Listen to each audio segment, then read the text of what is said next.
hello, the sun's out. I'm doing these in the morning now. I just found that a lot of the time at night I was getting like really tired, and so it made these hard to record. And also doing this to start the day, just kind of, it's a nice task to get out of the way, and then I can power through the rest of it. Also, it gives me a bit of freedom to do different stuff at night, which you guys are adults. I don't need to spell it out for you. So yeah, yesterday, my main focus was on block strings, and there were a whole bunch that I kind of labbed out. There's this fuzzy setup where you do Echo charged heavy into jump J2H on Yasuo, which was really good. There's this one where you do Yasuo's Rekka and then swap to Echo and then puppet the like uppercut follow-up off the Rekka and then do a follow-up there. That one's super tricky. There's just the classic Yasuo Echo cross-up where you call the assist and then you dash through them after the Hasagi, which is nice. And then I also learned the solo Yasuo block string where you do stance jump into double overhead, which was surprisingly tricky actually, because you have to do the J2H like immediately after the JL hits, and that took a bit of practice. Also, I did a bit more labbing on the Echo assist ender, and the thing that I was messing up,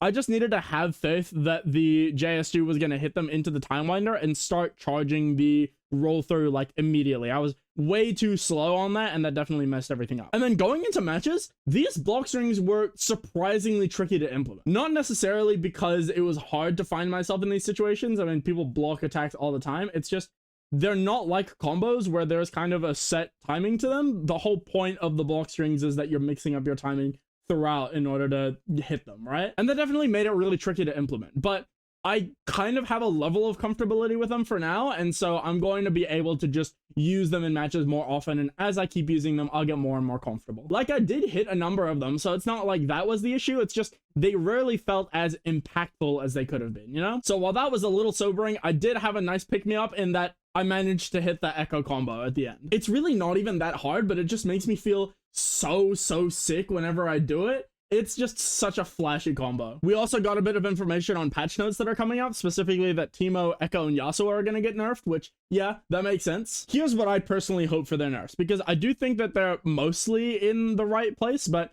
just a couple things feel a bit overtuned. I'll speak mostly on Echo and Yasuo because I know the most about them. Teemo, my knowledge on Teemo is really low because I haven't played against him that much, and also when he came out, I like pretty immediately went on the break to focus on uni stuff, so I'm not gonna comment on Teemo that much. But for Echo, I hope the main things are they just reduce the damage of some of his like double super combos, and also that they reduce the efficacy of the my time, that sort of thing. For the type of character that he is, Echo does feel like he's dealing a bit too much damage in a lot of these interactions, so reducing that down by a little bit would be great while still keeping his character identity intact. And double my time assist is just really centralizing, and it makes him way better of a teammate in certain matchups than he normally would be, so getting rid of that would be totally fine by me. And Yasuo is a weird one. Maybe I'm biased because I've been playing him a lot, but he doesn't feel like super overtuned. The main thing that sticks out to me is just like the backshot combos where you're doing like super tag into boom like stance heavies over and over again. That deals a lot of damage, and so that should probably get toned down. But aside from that, I don't know. He feels like he's in a fine spot. I mean, he's kind of, I've heard him described as a 50-50 merchant, which is maybe a little bit pessimistic, but he feels okay to me. And then Teemo, fuck that character. I hope he gets shot to death. They called him an off-meta character in the gameplay reveal. He shouldn't be top 4. Put him back to mid-tier where he belongs. But that's still a ways away, so we're just gonna keep trucking. But that's still a ways away. I'm just gonna keep playing. I hit my hand really hard on my desk. I'll see you guys tomorrow.